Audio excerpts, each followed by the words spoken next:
आज ही खबर आई है कि आईएमएफ ने बिजली के बिलों में सेल्स टैक्स को ख़त्म करने से इनकार कर दिया है, लेकिन वज़ीर तवानाई अभी भी कह रहे हैं कि हम बिजली सस्ती करेंगे तकरीबन 10 से 12 रुपए तक। अब ये पॉसिबिलिटी है?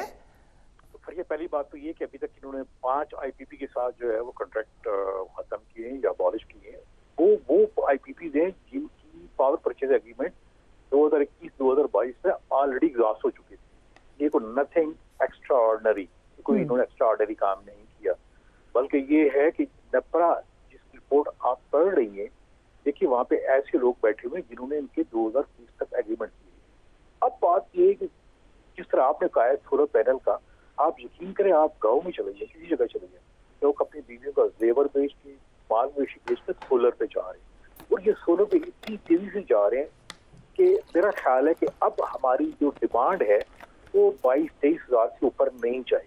इंडस्ट्री पैसे डाई हो रही है, आगे हमारे पास बड़े बड़े प्रोजेक्ट और आ रहे हैं। बादशाह डैम आ रहा है, आगे दासो आ रहा है, ये 2 साल में ये ऐड हो जाएंगी, 10,000 मेगावाट वो आ जाएगी। असल में जो बैड प्लानिंग जो हम इसने भी की है पाकिस्तान में, उसने जुल्म कर दिया है कि ये क्या किया, इतने बड़े पावर प्लांट हमारे ऊपर लगा दिए। अब जहाँ पे रीनेगोशिएशन की बात है, एक आपके प्रोग्राम में बात बता दूं, जब मैं नैब में था तो एक बात देखी थी कि जितने भी ये पावर परचेज एग्रीमेंट है, इसमें arbitration London court of arbitration है। यहाँ पे कोई कोर्ट कोई कुछ नहीं कर सकता। अनलाइक इंडिया में वहाँ पे तकरीबन 140 आईपीपी थे, राइट। वहाँ पे जितने भी आर्बिट्रेटर है, यानी इन केस डिस्प्यूट हो जाता है IPP versus government of India, तो क्या है वहाँ उनका रेगुलेटर के पास, ट्रिब्यूनल के पास जाएंगे। ठीक है, बस सर जो क्वेश्चन था मेन कि आपको लग रहा है कि ये फार फेच्ड दावा है या एक्चुअली पॉसिबिलिटी है? देखिए, जिस हिसाब से ये बात कर रहे हैं, ये आई एम वेरी सॉरी, कल प्राइम मिनिस्टर की अपनी स्पीच थी कि हमें आईएमएफ के पास जाना पड़ेगा। फरिया एक बात याद रखिए, पूरी कौम को बताना पड़ेगा। ये बताइए कि वो लोग जो पार्ट ऑफ प्रॉब्लम थे, यानी नेपरा, सीपीएपीए, वही रीनेगोशिएट कर रहे हैं। मुझे बताएं कि क्या वो अपने हाथों से लगाई वो गांठें खोल सकेंगे? Very important question. If you allow me Farid Paracha साहब, गुज़िश्ता अगस्त में आप लोगों ने महंगी बिजली और आईपीपीज़ के खिलाफ धरना दिया था, आपको लगता है कि उससे कुछ अचीव हुआ? अब इस धरने की टाइमिंग की वजह क्या है? क्योंकि एक आम आदमी का ख्याल ये है कि कोई फर्क नहीं पड़ा उनकी जिंदगी में। बिस्मिल्लाहिर्रहमानिर्रहीम। फरिया, हमने 14 दिन धरना दिया था और हबस भी था, गर्मी थी और बारिश का मौसम था। हमारे लोग बैठे रहे और हमने आइडियल धरना दिया, हमने ट्रैफिक को खराब नहीं किया। और 45 दिन इस हुकूमत ने लिए, हमने 45 दिन दिए, तहरीरी मुआहिदा किया और उसके बाद ये कि फिर हमने पूरा मौका दिया। लेकिन आप देखें कि ये एक धोखाधड़ी की वारदात है। हुकूमत कह रही है कि 1500 अरब रुपया हमें बचत हुआ है सरकारी खजाने में।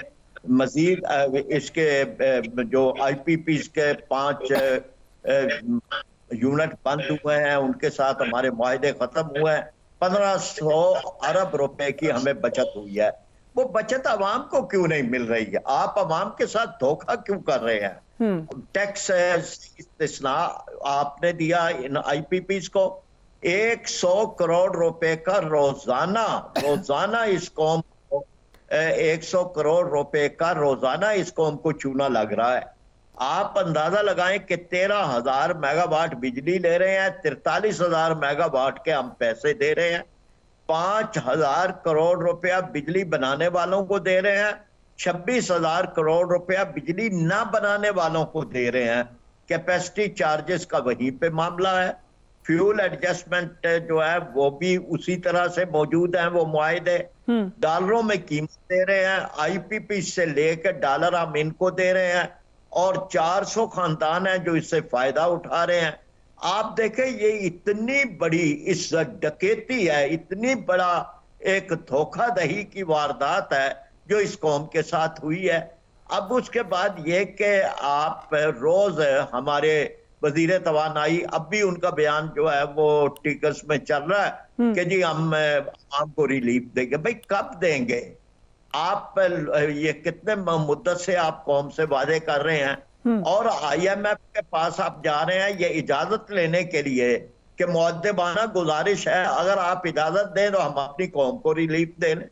आप अंदाजा करें कि ये किस तरह का, और कहते हैं जी कि हम नए प्लांट आप लगा रहे हैं जिस मुल्क में पानी सारा साल दरिया बहते हैं, जिस मुल्क में हवाएं बेरोक टोक चलती हैं, जिस मुल्क में धूप सारा साल चमकते हैं सूरज, उस मुल्क के अंदर हम ना पानी से बिजली बना रहे हैं, ना धूप से बना रहे हैं, ना हम हवा से विंड एनर्जी बना रहे हैं। इसलिए ये सारे के सारे हमारे जो मुतालबात हैं, जिसके लिए हम 17 जनवरी को फिर धरना देंगे। अगर मैं डिटेल में पूछती हूँ आपके मुतालबात पर, अच्छा साहब अगर इजाजत है, मुजम्मिल असलम साहब भी हमारे साथ मौजूद हैं।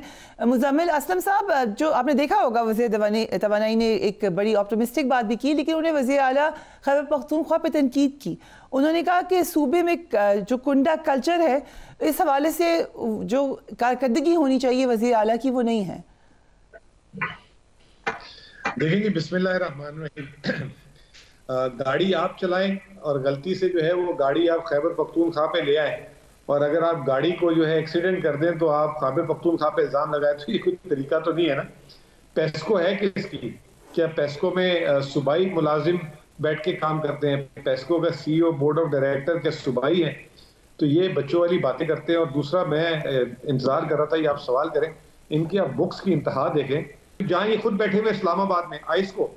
अब आप ये देखें कि आईएसको में पिछले 6 महीने में 12 अरब रुपए की चोरी हुई है।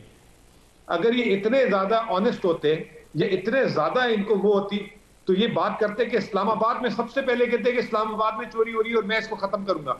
वहां बैठ के चोरी करवा रहे अपने नाक के पीछे, और फिर पेस्को जिनके अपने जेर इंतजाम है उस पे जो है वजीर आला खैबर पख्तूनख्वा पे डाल रहे हैं। तो ये बहुत ज्यादा इनकी जिसे कहते हैं ना डिसऑनेस्टी है।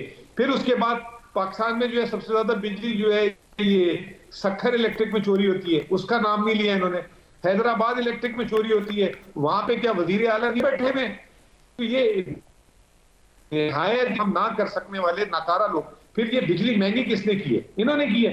खैबर पख्तूनख्वा तो 5 रुपए की बिजली बनाता है और 70 रुपए की खरीदता है। आप पे एहसान किया हुआ पकड़ के, और उस एहसान को आप जो है उन्हीं पे ताने करते हैं, क्योंकि आपने मीडिया पे कंट्रोल किया हुआ है। मीडिया पे सारी जो है बात सिर्फ खैबर पख्तूनख्वा PTI से शुरू करते हैं और वहीं खत्म कर देते हैं। बाकी तो कुछ पाकिस्तान तो पता नहीं अमेरिका को भी पीछे छोड़ चुका हुआ है।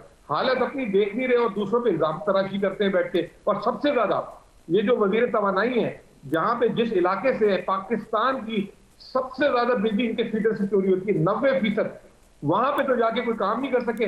और हालांकि ये वजीर तवानाई है, और जाके जो अली अमीन और रैस है जिस दिन खैबर ने पानी की बिजली दावा कर दिया ना कि हमारे रेट पे हमें वापस करो, तो फिर पता लग जाएगा पूरी 100% के 200% रिकवरी दे देगी।